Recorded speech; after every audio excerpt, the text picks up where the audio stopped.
এখন আমরা করব যে নবম দশম শ্রেণীর সেট ফাংশনের অনুশীলনী 2.2 এর 18 ক নম্বর অঙ্ক তালিকা পদ্ধতিতে প্রকাশ করো এবং ডোমেন্স এবং রেঞ্জ বের করো। এখন আমরা অঙ্কটি শুরু করতেছি। দেখো অঙ্কটা ডাকে দেওয়া আছে এটা আর সমান x y x tends to a y tends to a এবং এক্স প্লাস ওয়াই সমান 1, যেখানে এ সমান -2 -1 0 1 2।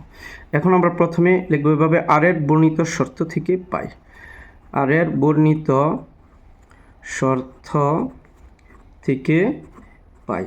আর এর বর্ণিত শর্ত থেকে পাই কি পাই? এই যে এটা হলো শর্ত, এটা শর্ত এক্স প্লাস ওয়াই সমান 1। এখন এখান থেকে ওয়াই এর মানটা আগে বের করতে হবে। আমরা ওয়াই এর মান আগে, ওয়াই যেহেতু প্লাস আছে এটা ওয়াই এদিকে রাখবো সমান 1 প্লাসের এক্স ওইদিকে গেলে মাইনাসের এক্স হয়ে যাবে। এখন ওয়াই যদি এখানে মাইনাস থাকতো, ধরো এখানে এক্স মাইনাস ওয়াই সমান যদি 1 থাকতো, তখন আমি করতাম ওয়াইটাকে পাশে নিয়ে যেতাম, যেহেতু মাইনাস আছে সেটাকে পজিটিভ করার জন্য পাশে নিয়ে যেতাম। এক্স এই প্লাসের 1 -1 এদিকে আসতো, মাইনাস ওয়াই ওই পাশে প্লাসের ওয়াই হিসাবে যাইত। এখন আছে প্লাস যেহেতু আছে ওয়াই এদিকে রেখে এক্স প্লাসের এক্স ওইদিকে মাইনাস এক্স করে নিলাম। এখন প্রত্যেক এক্স টেন্স টু এ এর জন্য ওয়াই সমান 1 মাইনাস এক্সের মান বের করি, এক্সের মান বের করি। এখন আমরা একটা বক্স তৈরি করব। এখানে এই বক্স তৈরি করার মধ্যে প্রথমে এখানে এক্স এখানে ওয়াই দেব, তারপর এই যে প্রত্যেক এক্স টেন্স টু এর জন্য এর মান ওইটার এক্সের মান এর মান ধরে করব। এক্সের মানগুলি এর মান ধরে করব। এর মান কি আছে? -2 -1 0 1 2।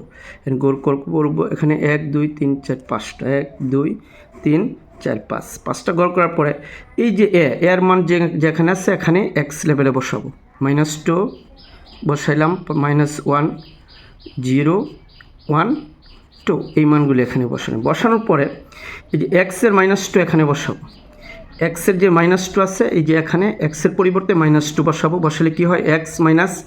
এক্সের মান যদি -2 বসাই, এই যে -2 এক্সের পরিবর্তে -2 বসালে -2 বসালাম, তাহলে কি দাঁড়ায়? 1 -1 +2 2 আর 1 কত?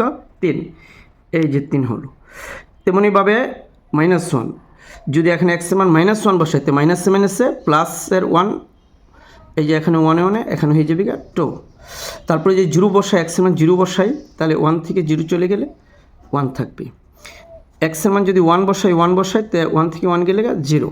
তারপর এক্সের মান যদি 2 বসাই তাহলে এক্স থেকে -2 চলে গেলে -1 থাকবে। এখন আমরা দেখব এই মানগুলি ওই শর্তের এই এর ভিতরে আছে কিনা, কোন জোড়াটা আছে। এখন আমরা এই আর এর তালিকা পদ্ধতি বের করব কিভাবে? -2 3 এটার ভিতরে আছে কিনা, -2 3 এটার ভিতরে আছে কিনা। এটার ভিতরে -2 আছে কিন্তু 3 নাই, তাইলে এই জোড়াটা বাদ যাবে। -1 2 -1 আছে এখানে 2 আছে, তাহলে এটা গ্র্যান্টেড হবে। -1 এই 2 এই জোড়াটা আমরা নিব। তারপরে 0 1 আছে কিনা, এখানে 0 1 আছে, তাইলে এটাও নিব আমরা 0 1। তারপর 1 0 এখানে আছে কিনা, এটা আছে এখানে, এটাও আমরা নেব। তারপরে 2 -1 এটা এখানে আছে, তাইলে এইটাও আমরা এখানে নেব। তাহলে এইটাই আমার তালিকা পদ্ধতি। আর এর মানে তালিকা পদ্ধতি হলো তালিকা পদ্ধতি। এখন আমরা ডোমেন্স বের করব। আর এর ডোমেন্স আর সমান কি হবে? এই জোড়াগুলির প্রথম উপাদান নিয়ে হবে ডোমেন্স, দ্বিতীয় উপাদান নিয়ে হবে রেঞ্জ। দেখো প্রথম উপাদান হবে এই যে এখানে -1 0 1 2, এইগুলি প্রথম উপাদান নিয়ে আমরা ডোমেন্স বের করব, আবার দ্বিতীয় উপাদান নিয়ে রেঞ্জ বের করব। তাহলে বের করি ডোমেন্স। প্রথম উপাদান কোনটা? -1 এখানে 0 এখানে 1 এখানে 2, এটা হলো ডোমেন্স আর হয়ে গেল। এখন রেঞ্জ আর এর রেঞ্জ বের করব, দ্বিতীয় উপাদান নিয়ে হবে রেঞ্জ। তাহলে এটা এই জোড়াগুলির দ্বিতীয় উপাদান নিয়ে, তাহলে দ্বিতীয় উপাদান কি আছে? এখানে 2 1 0 -1 লিখে দিব 2 1 0 -1। তাইলে আমাদের বের হয়ে গেল আর এর তালিকা পদ্ধতি, আর ডোমেন্সও বের হলো, রেঞ্জও বের হলো। এভাবে আমরা অঙ্কটি শেষ করতে পারি। তাহলে আশা করি তোমরা অঙ্কটা ভালোভাবে বুঝতে পেরেছ। আজকে এই পর্যন্ত। যারা আমাদের এই ভিডিওটা যাদের কাছে ভালো লাগছে তারা সাবস্ক্রাইব করবা, যাতে পরবর্তী ভিডিও পাওয়ার জন্য।